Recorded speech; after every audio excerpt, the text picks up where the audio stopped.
नमस्ते दोस्तों, कैसे हो तुम लोग। आज मैं तुम लोगों को एक मजेदार कहानी सुनाऊंगी। अगर कहानी अच्छी लगे तो मेरे इस चैनल को सब्सक्राइब और लाइक जरूर करना। तो आज की कहानी है बीरबल की।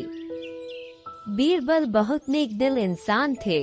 वह सदैव दान करते रहते थे और इतना ही नहीं, बादशाह से मिलने वाले इनाम को भी ज्यादातर गरीबों और दीन दुखियों में बांट देते थे। परंतु इसके बावजूद भी उनके पास धन की कोई कमी न थी। दान देने के साथ साथ बीरबल इस बात से भी चौकन्ने रहते थे कि कपटी व्यक्ति उन्हें अपनी दीनता दिखाकर ठग न ले। ऐसे ही अकबर बादशाह ने दरबारियों के साथ मिलकर एक योजना बनाई कि देखे कि सच्चे दीन दुखियों की पहचान बीरबल को हो पाती है या नहीं। बादशाह ने अपने एक सैनिक को वेश बदलवा कर दीनहीन अवस्था में बीरबल के पास भेजा कि अगर वह आर्थिक सहायता के रूप में बीरबल से कुछ ले आएगा तो अकबर की ओर से उसे इनाम मिलेगा। एक दिन जब बीरबल पूजा पाठ करके मंदिर से आ रहे थे तो भेष बदले हुए सैनिक ने बीरबल के सामने आकर कहा, हुजूर दीवान, मैं और मेरे 8 छोटे बच्चे हैं जो 8 दिनों से भूखे हैं। भगवान का कहना है कि भूखों को खाना खिलाना बहुत पुण्य का कार्य है। मुझे आशा है कि आप मुझे कुछ दान देकर अवश्य ही पुण्य कमाएंगे।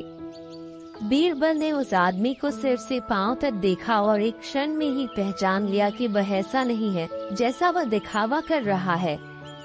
बीरबल मन ही मन मुस्कुराए और बिना कुछ बोले ही उस रास्ते पर चल पड़े जहाँ से होकर एक नदी पार करनी पड़ती थी। वह व्यक्ति भी बीरबल के पीछे पीछे चलता रहा। बीरबल ने नदी पार करने के लिए जूती उतारकर हाथ में ले ली। उस व्यक्ति ने भी अपने पैर की फटी पुरानी जूती हाथ में लेने का प्रयास किया। बीरबल नदी पार कर कंकरीले मार्ग आते ही 2-4 कदम चलने के बाद ही जूती पहन लेता।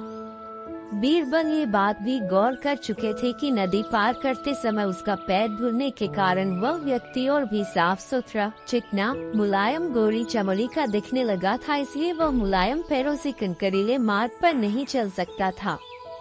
दीवान जी, दीन तहीन की पुकार आपने सुनी नहीं? पीछे आ रहे व्यक्ति ने कहा। बीरबल बोले, जो मुझे पापी बनाए मैं उसकी पुकार कैसे सुन सकता हूँ। खोट, क्या कहा? क्या आप मेरी सहायता करके पापी बन जाएंगे?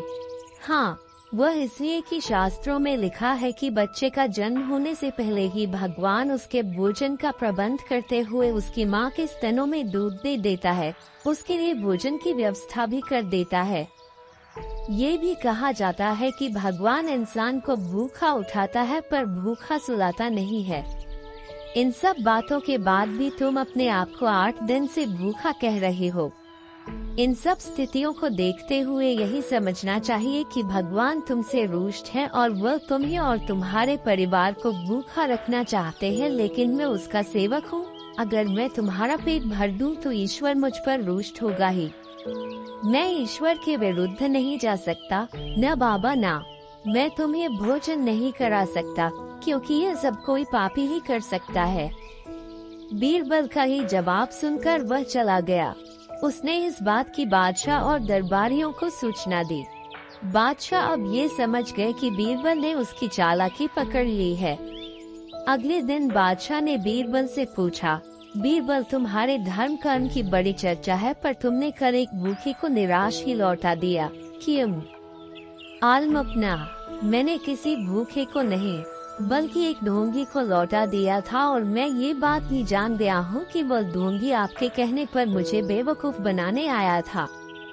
अकबर ने कहा, बीरबल, तुमने कैसे जाना कि यह वाकई भूखा न होकर ढोंगी है?